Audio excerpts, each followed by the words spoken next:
आज बेटा हम पढ़ेंगे डिफॉर्मिटीज़ ऑफ स्केलेटन के बारे में। ये जो हमारा स्केलेटन अल्लाह ताला ने बनाया है ये बहुत स्ट्रॉन्ग है। अपराइट पॉस्चर को मेंटेन करने के लिए होता है, बॉडी की राइट पोजीशन को मेंटेन करने के लिए होता है और सही इनके एंगल्स पे बिल्ड हुआ होता है। लेकिन बाज़ औक़ात कुछ रीजंस की बुनियाद पर इसमें डिफॉर्मिटीज़ आ जाती हैं, इसके अंदर खराबियाँ पैदा हो जाती हैं, जिसकी वजह से जिनको हम डिफॉर्मिटीज़ ऑफ स्केलेटन का नाम देते हैं। डिफॉर्मिटीज़ में जो पहली काज है जिसको हम स्टडी करने जा रहे हैं वो है जेनेटिक काजेज़, कि जो जीन्स की वजह से होती हैं, फॉल्टी जीन्स की वजह से जो पेरेंट्स से ऑफस्प्रिंग में ट्रांसमिट होती है। इनमें सबसे पहले है क्लेफ्ट पैलेट। क्लेफ्ट कहते हैं दरार को, पैलेट कहते हैं तालू को। कि हमारा जो तालू होता है इसके दरमियान एक सुराख रह जाता है, जिसकी वजह से हमारी ओरल कैविटी और नेजल कैविटी के अंदर एक मुस्तकिल ओपनिंग बन जाती है। इसे कहते हैं क्लेफ्ट पैलेट। क्यों बनती है? क्योंकि हमारे जो फेशियल बोन्स हैं इसमें दो किस्म की दो बोन्स ऐसी थी, जिनमें से एक का नाम पैराटाइन था, दूसरी का मैक्सिला है। दोनों पेड बोन्स हैं। पैराटाइन और मैक्सिला के जो प्रोसेस होते हैं उन्हें कहते हैं पैराटाइन प्रोसेस। तो palatine process of palatine and maxilla fail to fuse. इस तरह से भी वो बढ़ते हैं, आपस में बढ़ के उन्होंने फ्यूज होना होता है जिससे पैलेट बनना है, लेकिन वो आपस में फ्यूज नहीं हो पाते, दरमियान में छोटा सा गैप रह जाता है, इसलिए परसिस्टेंट ओपनिंग रह जाती है ओरल कैविटी और नेजल कैविटी के दरमियान में। फिर वो बच्चा जब सकिंग करता है तो उसकी वजह से उनको जो मिल्क है या उसका जो फूड है वो उसके लंग्स में जा सकता है। इनके ओरल कैविटी में गया, ओरल कैविटी से नेजल कैविटी में गया, वहाँ से वो लंग्स में जा सकता है, जिसकी वजह से एस्पायरेशन निमोनिया का प्रॉब्लम पैदा हो सकता है। दूसरा जो हम यहाँ पे हमने डिफॉर्मिटी स्टडी करी है वो माइक्रोसेफेली है। माइक्रो का मतलब क्या होता है? स्मॉल, और सेफेली यानी कि सर, स्मॉल साइज स्कल, के ऐसे इंडिविजुअल जिनका सर का साइज छोटा रह जाता है, उन्हें नॉर्मल जैसे बॉडी ग्रो करती है स्कल भी ग्रो करती है, एक स्पेसिफिक साइज की वजह से अजीब महसूस नहीं होती, लेकिन जब एक स्पेसिफिक प्रोपोर्शन से उसका साइज स्कल का छोटा रह जाएगा तो उसे क्या कहते हैं? माइक्रोसेफेली कहते हैं। ये भी जेनेटिक डिसऑर्डर है। उसके बाद हम बात करते हैं आर्थराइटिस की। आर्थराइटिस जो है ये हमारे जॉइंट्स का एक डीजेनरेटिव प्रॉब्लम है। जॉइंट डीजेनरेट कर जाते हैं। ओवर 100 टाइप्स की अब तक सामने आ चुकी हैं। इनकी जो एक्यूट फॉर्म है वो ऑस्टियोआर्थराइटिस है। ऑस्टियोआर्थराइटिस जिसमें जॉइंट्स की मोबिलिटी में बहुत पेन फील होती है, बहुत दर्द महसूस होती है। दूसरी रीज़न जो हम डिस्कस करते हैं वो हार्मोनल है। इसकी वजह से जो प्रॉब्लम पैदा होता है उसको हम ऑस्टियोपोरोसिस के नाम से जानते हैं। ऑस्टियोपोरोसिस जो है एज्ड फीमेल का प्रॉब्लम है, जिनमें एज्ड फीमेल की जो बोन्स होती हैं दे बिकम ब्रिटल, वो ब्रिटल हो जाती हैं, थोड़े से प्रेशर पड़ने पे टूट सकती हैं, इनके वीक हो जाती हैं। अच्छा, इस बोन इसकी रीज़न क्या ये बयान की जाती है कि bone deposit is outpace bye bone resorption, कि बोन के अंदर मिनरल के डिपॉजिट होने का रेट कम होता है, जबकि रिजॉर्प्शन उसमें से निकलने का रेट, एग्जिट होने का रेट ज़्यादा होता है, जिसकी वजह से बोन्स की जो कंपोजिशन है उसमें तो कोई चेंज नहीं आती है, मिनरल तो वही रहते हैं, लेकिन उसका जो मैट्रिक्स है, उसका जो मटेरियल है उसमें कमी आ जाती है। मटेरियल कम हो जाता है लेकिन कंपोजिशन सेम रहती है, जिसकी वजह से बोन ब्रिटल हो जाती हैं और इवन ब्रेक टूट भी सकती है। इसकी सबसे बड़ी रीज़न क्या बयान की गई है कि एज फीमेल्स के अंदर मेंस्ट्रुअल साइकिल के स्टॉप हो जाने की वजह से उनमें एस्ट्रोजन जो फीमेल सेक्स हार्मोन है इसकी कमी हो जाती है। जब लो लेवल ऑफ एस्ट्रोजन हो जाएगा तो फिर ये प्रॉब्लम पैदा होता है। और अगर साथ उसके एक्सरसाइज भी नहीं वो कर रहे, उनकी डाइट के अंदर प्रोटीन और कैल्शियम भी कम है, वो स्मोकिंग में भी इन्वॉल्व है, तो ये प्रोसेस मज़ीद शिद्दत इख्तियार कर जाता है। इसकी एक ही इलाज है, वो है ERT, एस्ट्रोजन रिप्लेसमेंट थेरेपी। तो एक्सटर्नली उनको हम एस्ट्रोजन देते हैं, जिसकी वजह से उनकी बॉडी के ब्लड के अंदर एस्ट्रोजन का लेवल इंक्रीज कर जाएगा और जो बोन के अंदर डिपॉजिट होने का रेट है मिनरल्स का वो भी बढ़ जाएगा, जिसकी वजह से प्रॉब्लम सॉल्व हो जाएगा। तीसरी जो रीज़न हमने डिस्कस करनी है वो है न्यूट्रिशनल रीज़न के अंदर हम दो प्रॉब्लम को यहाँ पे डिस्कस करते हैं। एक है ऑस्टियोमेल्सिया।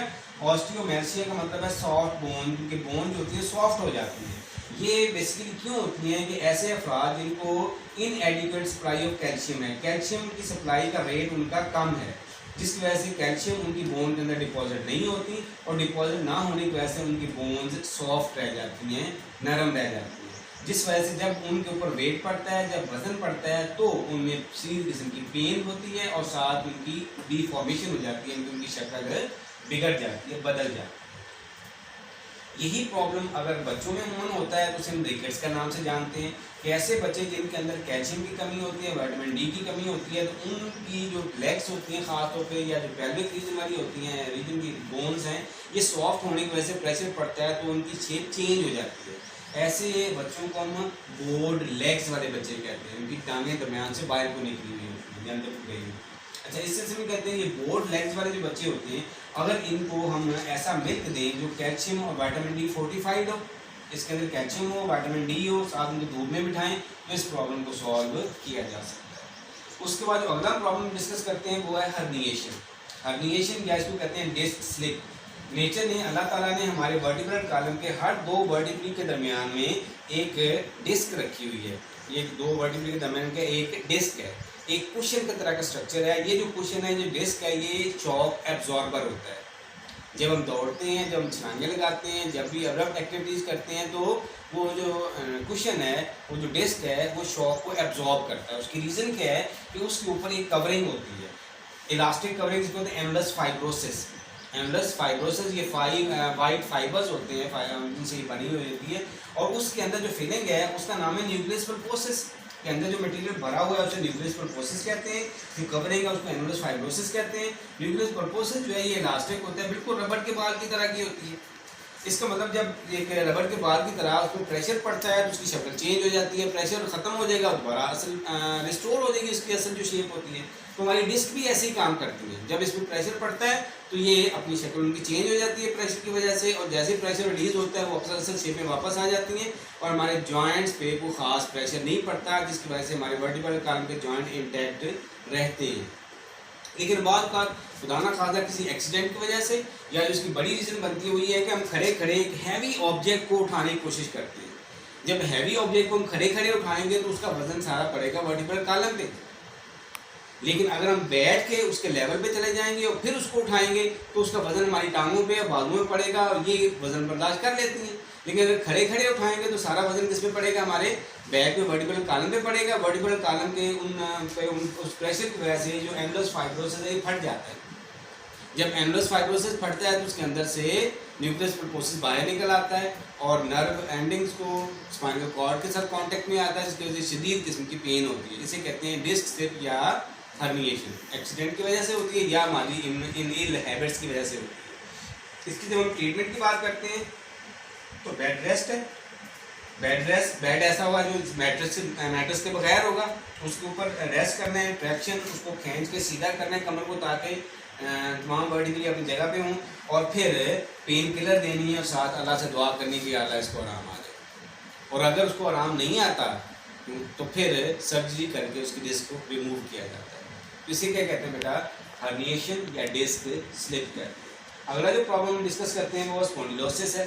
स्पॉन्डिलोसिस का मतलब क्या है कि जॉइंट्स में बोन्स का आपस में फ्यूज हो जाना। अब किन जॉइंट्स की बात हम कर रहे हैं, वर्टिब्रल कॉलम के जॉइंट्स, जिनमें वर्टिब्री जो होते हैं वो एक दूसरे के अंदर फ्यूज हो जाते हैं, एक दूसरे के अंदर धंस जाते हैं।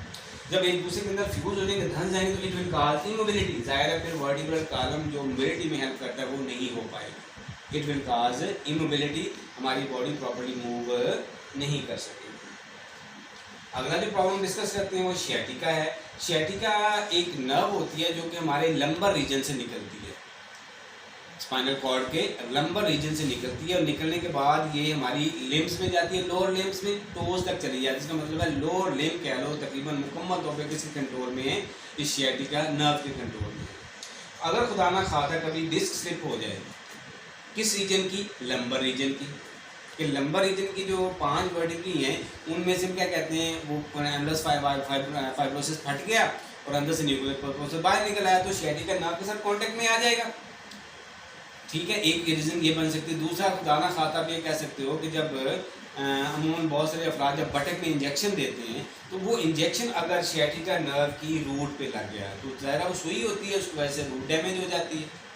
तो दिस वे और दैट वे, अगर वो रूट डैमेज हो जाए तो फिर वो नर्व जो है वो ट्रैवल करती है हमारी लिम्स में, तो उससे क्या होगा, जैसे जैसे उसके ऊपर नर्व इम्पल्स ट्रैवल करती है तो उसमें से दर्द, पेन रेडिएट होती है, और ये शदीद किस्म की पेन होती है, जैसे कि किसी को स्टैब कर दिया जाए, छुरा घोंप दिया जाए, इतनी शदीद दर्द होती है।